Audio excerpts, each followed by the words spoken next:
আসসালামু আলাইকুম, সবাইকে রমাদান কারিমের শুভেচ্ছা জানিয়ে আজকের ব্লগটি শুরু করছি। আজকে গত 2 দিনের ব্লগ একসাথে শেয়ার করব।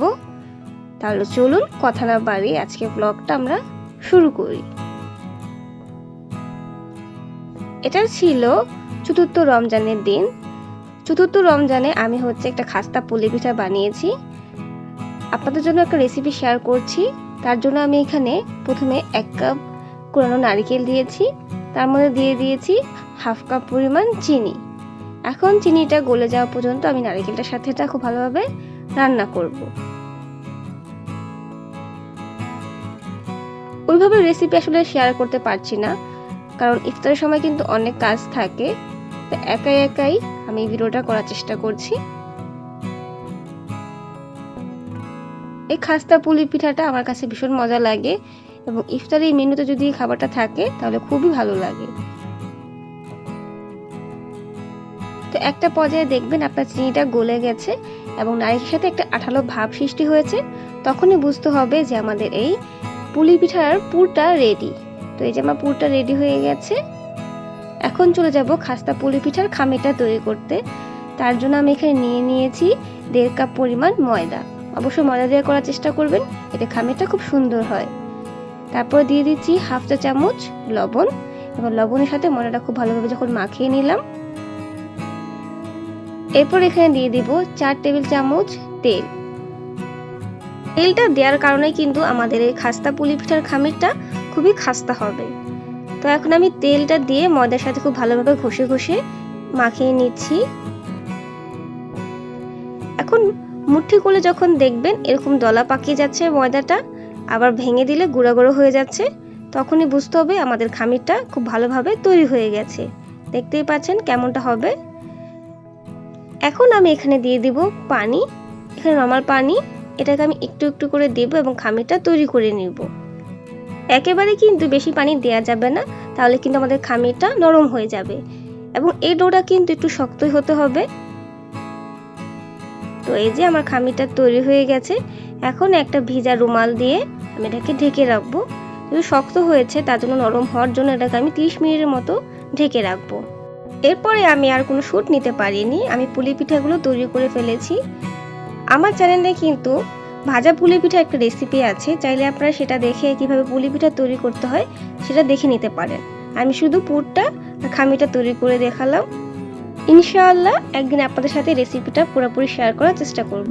আজকে দেখাতে পারলাম না, তার জন্য অত্যন্ত দুঃখিত। তারপরে চলে আসলাম পুলি পিঠাগুলোকে ভাজতে।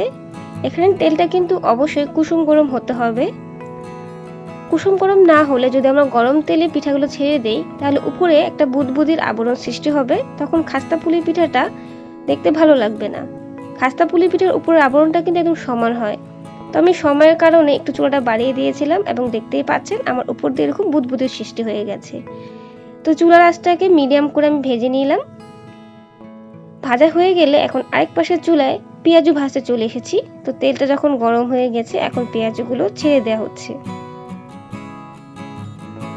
এই পেঁয়াজুর যে ডালটা সেটা কিন্তু আগের দিন আমি খুব ভালোভাবে তৈরি করে রেখেছিলাম, সেটা ভিডিওটা আমার চ্যানেলে আছে, চাইলে আপনারা দেখে আসতে পারেন।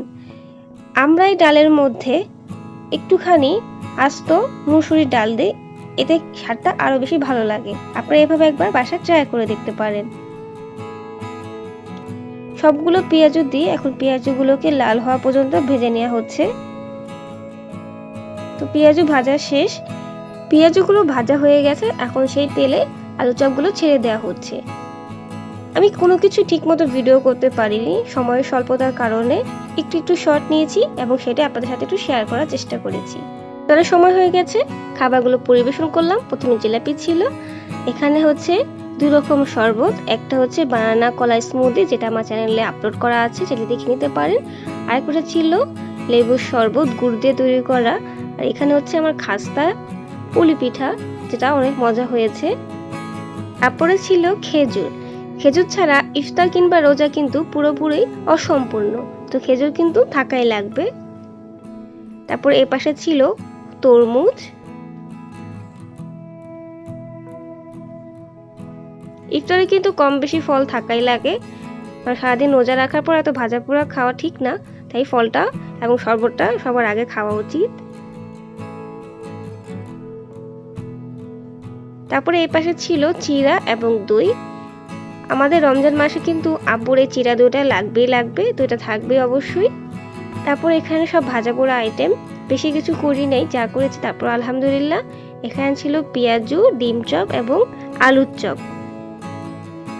তারপরে মাগরিবের নামাজের পরে আমরা সবাই মিলে হালিম খেয়েছি।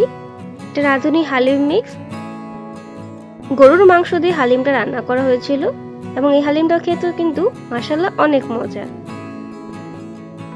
হালিম খাচ্ছি, সাথে আমি খাচ্ছি সেই বানানা কফি স্মুদিটা, যেটা অনেক মজা হয়েছে। রেসিপি কিন্তু চ্যানেলে দেওয়া আছে, চাইলে দেখে নিতে পারেন।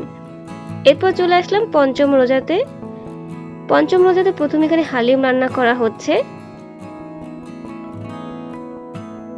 এখানে আমি চিকেন ফ্রাইয়ের জন্য মুরগি মাংসটাকে ম্যারিনেট করে রেখেছি। এখানে আমি রুটি বানাচ্ছে।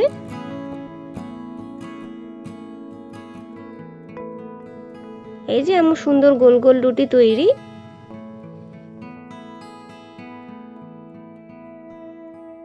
এখন আপনাদের সাথে রেসিপি শেয়ার করব, সেটা হচ্ছে গুলগুলা। এটা ঢাকায় খুব ফেমাস। আমি জানি না এটা কে কে খেয়েছেন, কিন্তু আমার খুবই পছন্দের, তাই আজকে রেসিপিটা আপনাদের সাথে শেয়ার করছি। তার জন্য প্রথমে আমি এখানে 1 কাপ নিয়ে নিয়েছিলাম কুসুম গরম দুধ।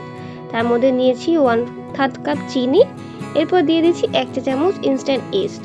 তারপরে দিয়ে দিচ্ছি 1 কাপ এবং 1/4 কাপ ময়দা। ময়দাটা এখানে একবারে ব্যবহার করবেন না।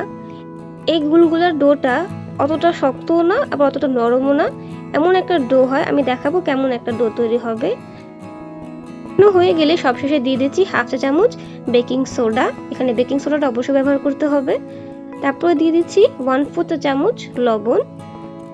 তারপরে দিয়ে আবারও ভালোভাবে মাখিয়ে নিচ্ছি। তো দেখতেই পাচ্ছেন আমার ডোটা কেমন হয়েছে। অত বেশি লিকুইডও না, আবার অত বেশি হার্ডও না। এটাকে খুব ভালোভাবে ফেটতে হবে। আমি খুব ভালোভাবে ফেটিয়ে নিচ্ছি। নিশ্চয়ই লক্ষ্য করলে দেখতে পারবেন আমার ডোটা কেমন হয়েছে। এবং গুলগুলার ডোটা কিন্তু এমনই হবে, বেশি শক্ত করে দিলে কিন্তু গুলগুলাটা সুন্দর হবে না। তো গুলগুলার ডো তৈরি। এখন আমি এটা রেখে দেব রেস্টের জন্য 30 মিনিটের মতো। তারপর চলে আসছি চিকেন ফ্রাইগুলো ভাজতে। চিকেন ফ্রাইয়ের রেসিপিটা আমার চ্যানেলে দেওয়া আছে, আমি লিঙ্কটা ডেসক্রিপশন বক্সে দিয়ে দেবো, দেখে নেবেন। তারপর আমি এখানে পরোটাও তৈরি করেছিল। এরপর আমি আবারও কোনো শট নিতে পারিনি, আমার এখানে গুলগুলাগুলো ভাজা হয়ে গেছে। আপনারা যদি চান যে রেসিপিটা আপনাদের সাথে শেয়ার করি, তাহলে আমাকে অবশ্যই কমেন্ট করে জানাতে পারেন। আমি আপনাদের সাথে গুলগুলার রেসিপিটা শেয়ার করব। গুলগুলাটা কিন্তু খেতে অনেক মজা। তারপরে আর কোনো শট নিতে পারিনি। তারপর ভাইয়া এখানে একটা শরবত তৈরি করেছিল, এটা বাদামের শরবত। আজকে আমাদের 2 দিনের ব্লগটা শেষ হয়ে গেল। তেমনভাবে কিছু ধারণ করতে পারিনি, তারপর যতটুকু পেরেছি চেষ্টা করেছি একটু শেয়ার করার জন্য। আশা করছি ভালো লেগেছে। তাহলে আজকে এখানে বিদায় নিচ্ছি। দেখা হচ্ছে নতুন রেসিপি কোনো ব্লগ নিয়ে। আল্লাহ হাফেজ।